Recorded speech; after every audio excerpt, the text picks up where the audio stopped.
Greetings, this is J.R. Dickey. Thanks for tuning in to our podcast. And by the way, don't forget our website, graceandtruth.net. I hope you're having a great day, but if not, hang with me. It's about to get better.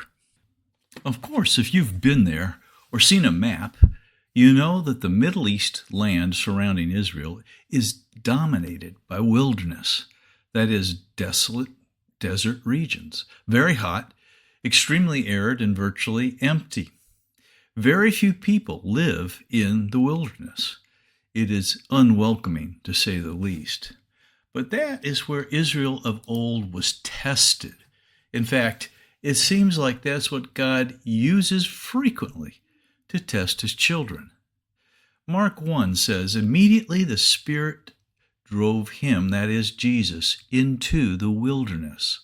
And he was there in the wilderness 40 days, tempted by Satan, and was with the wild beasts, and the angels ministered to him." And from Deuteronomy chapter 8 we read, "Who fed you in the wilderness with manna, which your fathers did not know, that he might humble you, and that he might test you, and do you good in the end." See, the wilderness is also a place of communing with God, of prayer, and of refuge.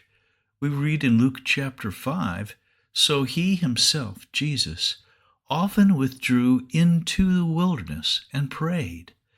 And from Revelations 12, verse 14, we read about the woman, that is the remnant of Jewish believers, was given 2 wings of a great eagle, that she might fly into the wilderness to her place, where she is nourished for a time and times and half a time, that's 3.5 years, from the presence of the serpent, from the Antichrist during the tribulation. But God also uses the wilderness as a place of judgment. The book of Numbers, chapter 32, says, "So the Lord's anger was aroused against Israel, and he made them wander in the wilderness 40 years, until all the generation that had done evil in the sight of the Lord was gone."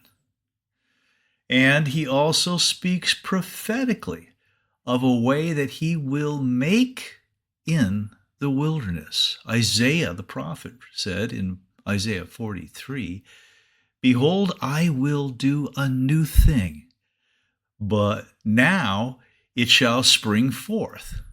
Shall you not know it? I will even make a road," or a way, "in the wilderness, and rivers in the desert," which arguably speaks of the Savior, Jesus, who said, "I am the way, the truth, and the life. No one comes to the Father except through me," John 14:6. And the wilderness is spoken of as a place of blessed transformation. We read in Isaiah chapter 35, "Then the lame shall leap like a deer, and the tongue of the dumb sing.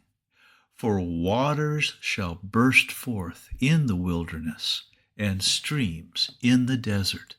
So clearly, the wilderness, physically and metaphorically, is an instrumental part of Israel's existence. But not only Israel. That's because this whole world is a wilderness spiritually. Satan has made it that way. Isaiah the prophet spoke of him when he said in Isaiah 14, "Who made the world as a wilderness and destroyed its cities, who did not open the house of his prisoners." That's hell. Yes, he is the destroyer. All of his efforts, his thoughts, his twisted goals are to create planet Babylon, a desolate waste, spiritually and physically. He works and schemes to destroy all that God has created. That's his nature. He's filled with hatred, as are his offspring.